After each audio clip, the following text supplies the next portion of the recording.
Welcome back to another episode of the Playbook Podcast. God, it's been a while. I think it's been 3 or 4 weeks now, maybe 3 weeks. Every second week, I'm doing a podcast which is available on, I don't know whether to call this podcast or not, a personal podcast, a mind dump, whatever you want to call this, every second week. And then on the alternate weeks, try and get a video up on YouTube documenting my journey with triathlon training, which, yeah, that's a story for another day because it's going down a slippery slope of injuries and sickness and all that jazz. But today I'm going to speak about the insecure overachiever. What is the insecure overachiever? You're probably wondering, which I will get into. This is based off a conversation that I had today at the run club with two of the guys who were there. Two guys who 9 months ago, 6 months ago, I wouldn't even have known. And now they're some of my closest friends. They are my closest friends. And we were speaking about this insecure overachiever, and it came from a conversation where one of the guys was sent a photo of his younger self from his mum. This was himself a few years ago. I think he was 13, so about 11 or 12 years ago. And he was telling me that he's the same weight now as he was when he was 13. He struggled with his weight growing up, and he said that at 13 he was really, really overweight. The guy's in great condition now. He's in good. When you look at him, like, he's in good condition. You can tell he goes to the gym. He's really active. He's running a lot. But he started talking to me about that version of himself, and he started talking to me about the fact that he deleted all the old photos of himself when he was that size, when he was that weight, when he was very overweight. He's deleted all those photos. And he moved on from the conversation. And I said, well, back it up, like, why did you delete those? Why did you delete those photos?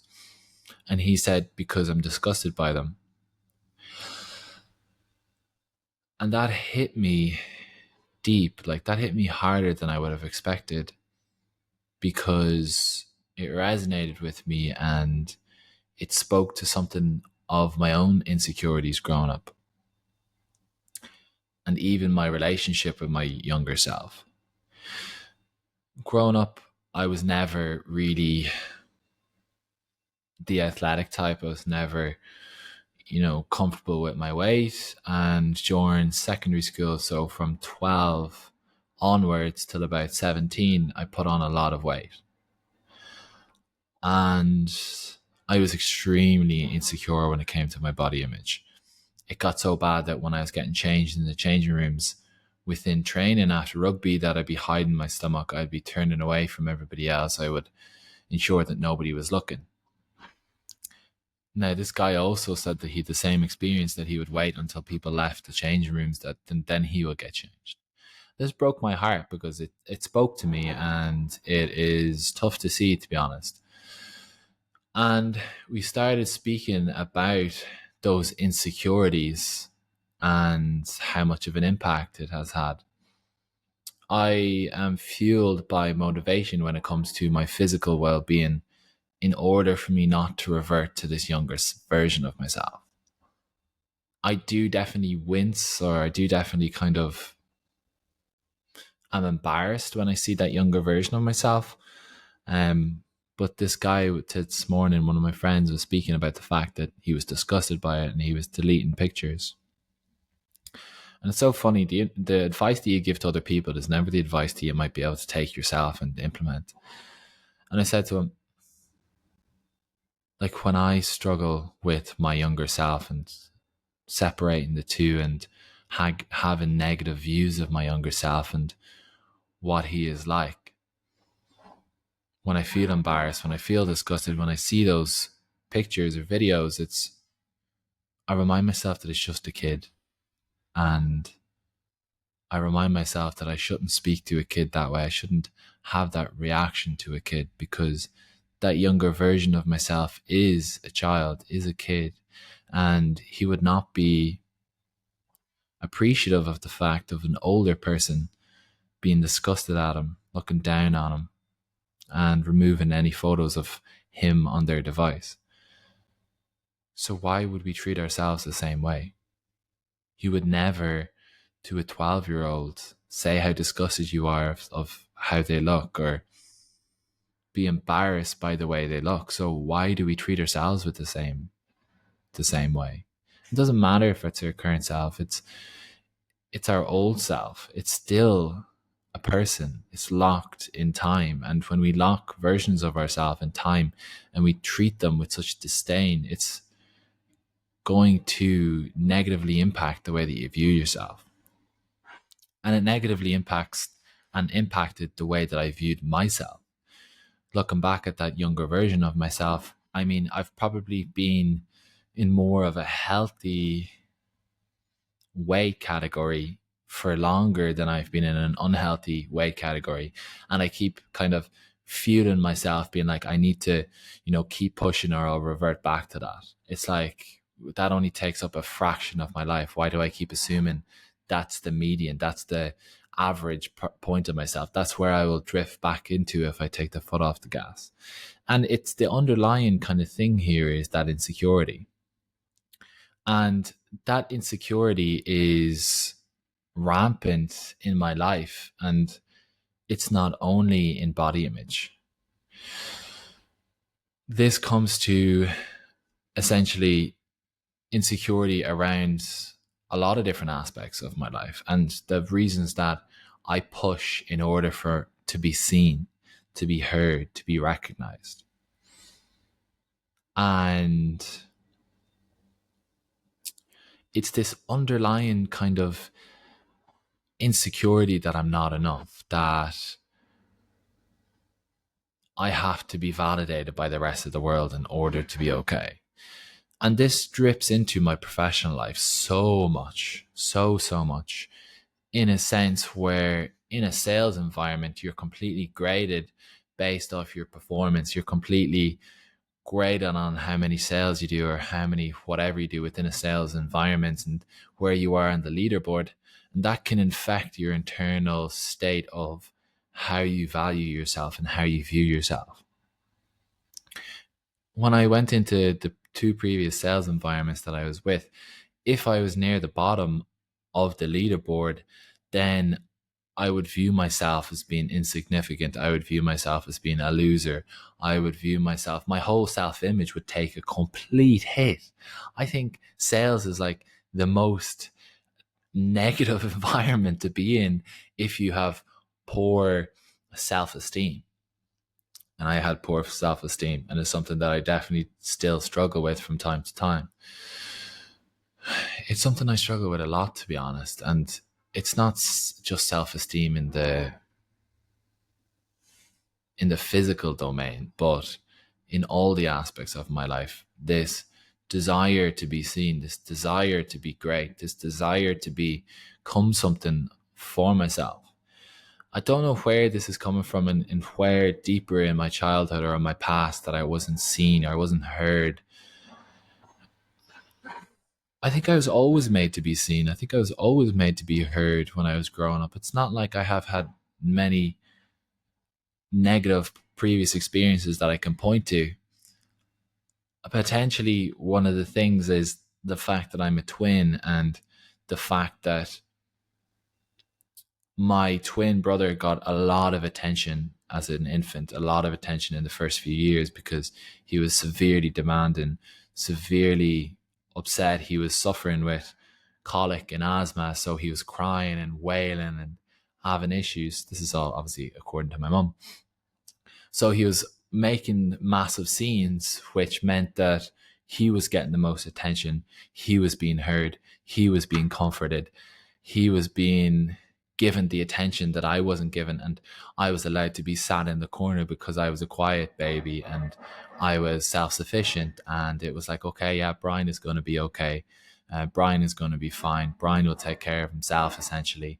He's okay sitting in the corner being quiet. He's sleeping at night. He's not waking. So the child who is louder gets the most attention. And when I was a quiet child, it probably meant that I got less attention. Now, linking the two between that experience as a child and the way that I might have the want or desire to be seen or become something or to be validated by the external environment now, those lines can be blurry. And I feel like something, if I suggested that in a therapy environment, that I feel like it would be zoned in upon. It's so hard to make the correlation. It's so hard to make the no, it's so hard to make the causation, because just because something can be correlated doesn't mean that it's caused by it. Psychology 101. Correlation does not equal causation. Anyways, so this isn't me saying, I hate my brother, I hate my mom, or anything like that. But this is just kind of something that was only highlighted to me a few months back by somebody really important in my life. And they suggested that to me, and I was like, oh, that's so fucking deep. And I mentioned it to my mom a few months back, and I think she's got a lot of guilt around that fact. It's like she had 4 kids under the age of 4 at one stage. She was trying to spin a lot of plates, and she had to give the most attention to my brother because he was demanding the most. Potentially that could be the reason as to why it might exist, but my need for validation, my need to become something, be seen, be heard, push myself so hard is for me to be accepted in my current environment. And enough is never enough. Enough is never, ever enough. I remember in my previous sales role as telecommunication sales, beating my own record and getting like 9 sales in one day and coming home, sitting at a table with my mum for dinner, and I was like, oh, I got 9 sales today. And she's like, Brian, that's fantastic. You bet your record, didn't you?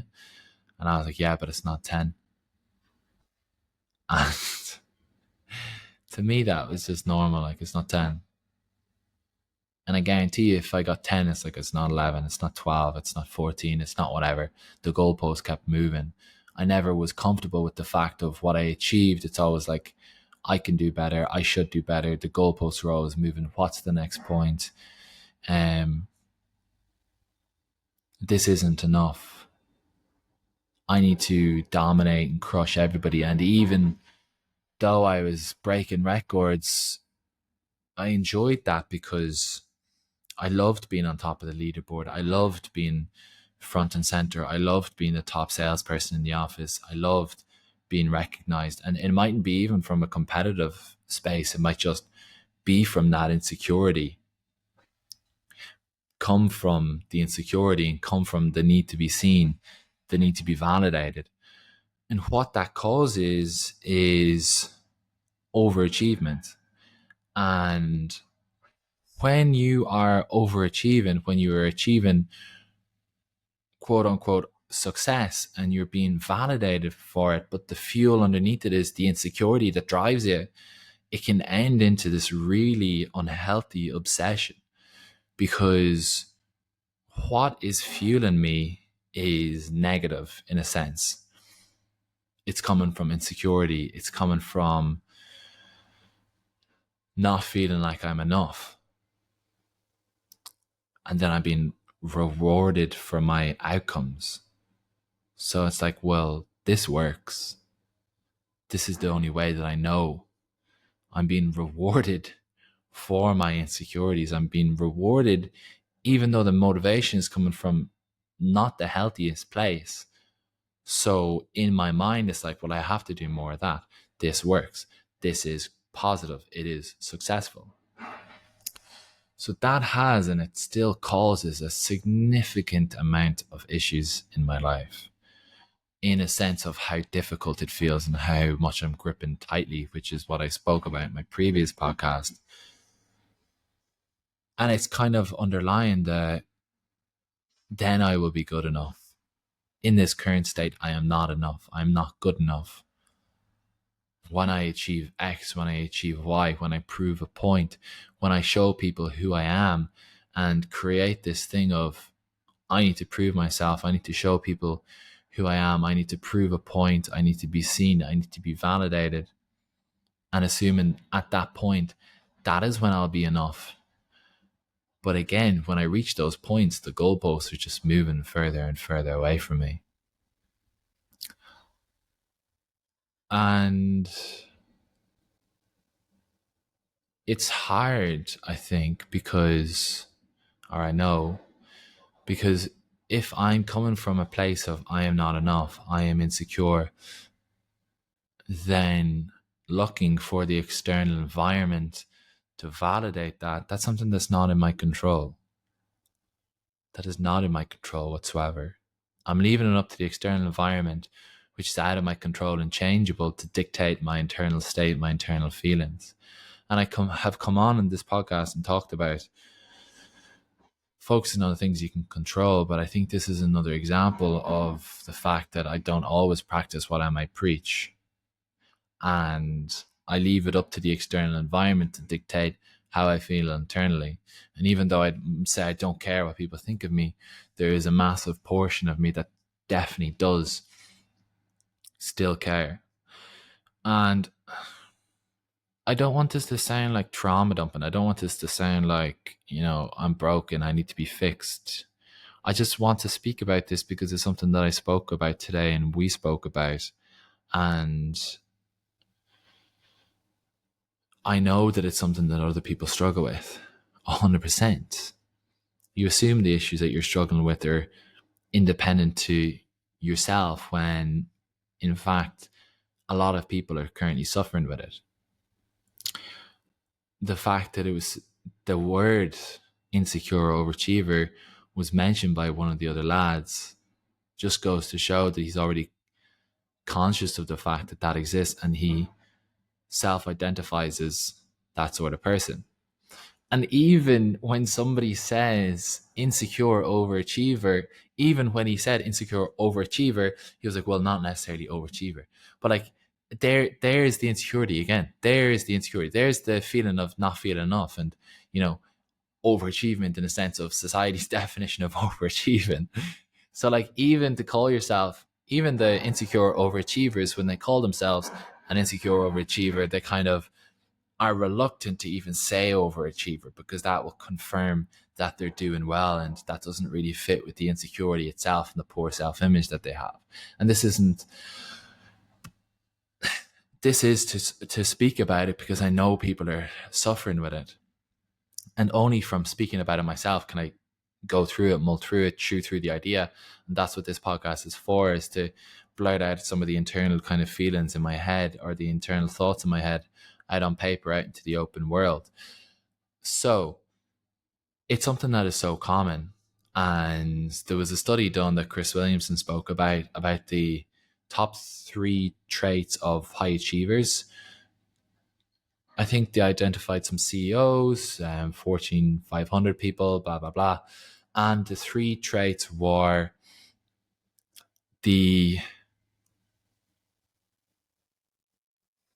fear of insufficiency, a superiority complex, and the ability to delay gratification. The first 2 definitely seem like that they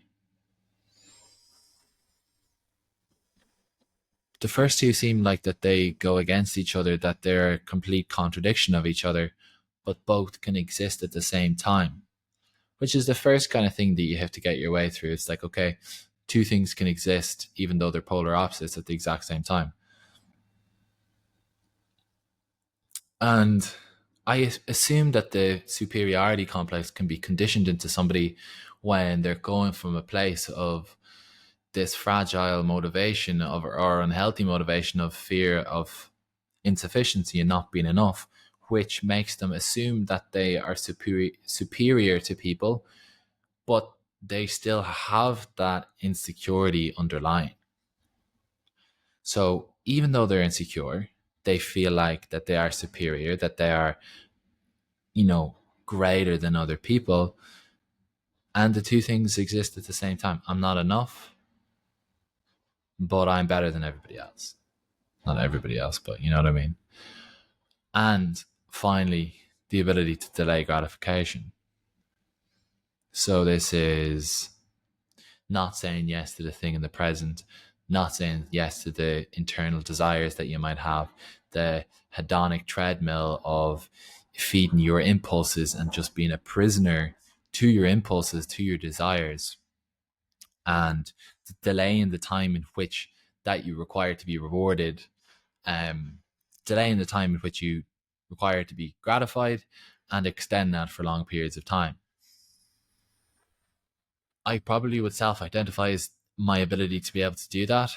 Um, Not all something that would have came naturally to me, and it depends in a sense of what people deem as gratification. I suppose let's go with society's definitions.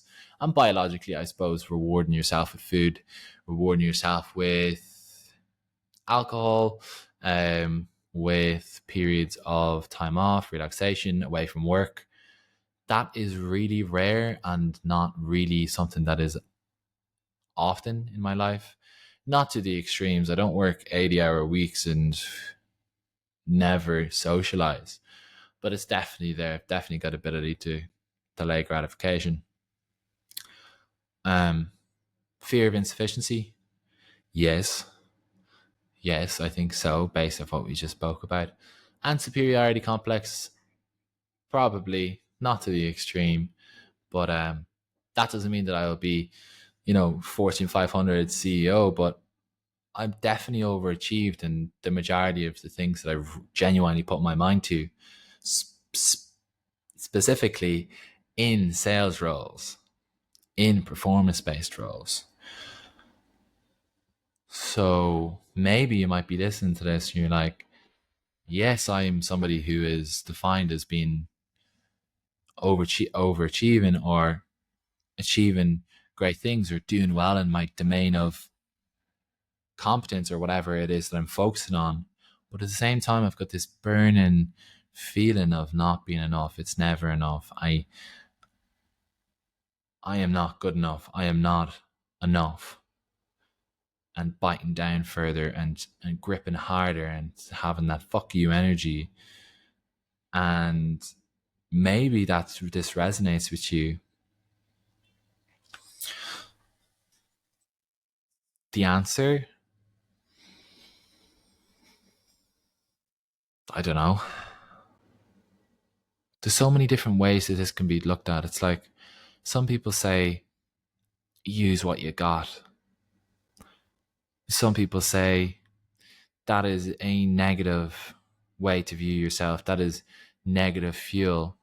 Some people say, I do not want this to be taken away from me because this is what I've been validated for in the past. This is my edge. This is what gives me the extra advantage over people. And this is why I've done well. And I don't want anybody to take that away from me. So I'm not going to therapy. I'm not getting fixed. Could be in that camp, to be honest. And some people just accept that the way in which that they operate is acceptable. And then finally, I think what could be the not correct, but it could be something that is probably most useful to the majority who might be in the same boat is it's good activation energy. It gets you from 0 to 10. However, it's not going to be the thing that serves you forever. And coming from that place consistently tires you out. It wears you out. And you can't continue in your 30s. You cannot continue in your 40s or your 50s from this place. And at a certain point, you will have to shed that. Being conscious of it is the most important thing. That's step one. Acknowledging it.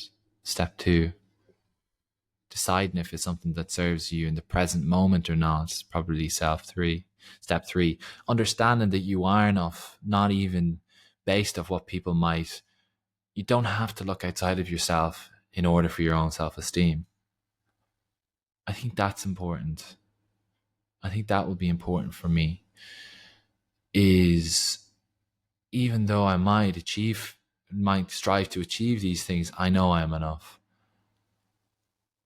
I know I am enough, but also at the same time, I want to progress.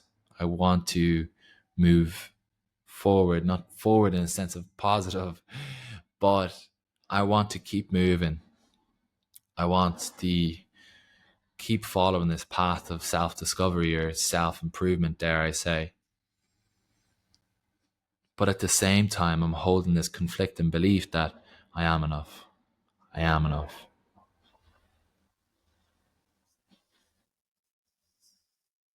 I don't know the answer, to be honest. Potentially, it could be the last part that I spoke about.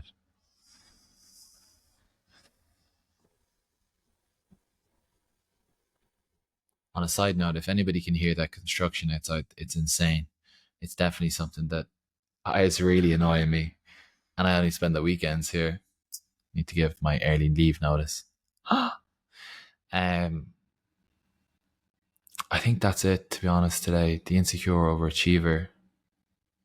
It's just something that has been front of mind for me for the last 6 hours. But whilst it's fresh in my mind, I wanted to speak about it and how much it can dictate my life and how much it could potentially dictate your life and guide your life and guide your decisions and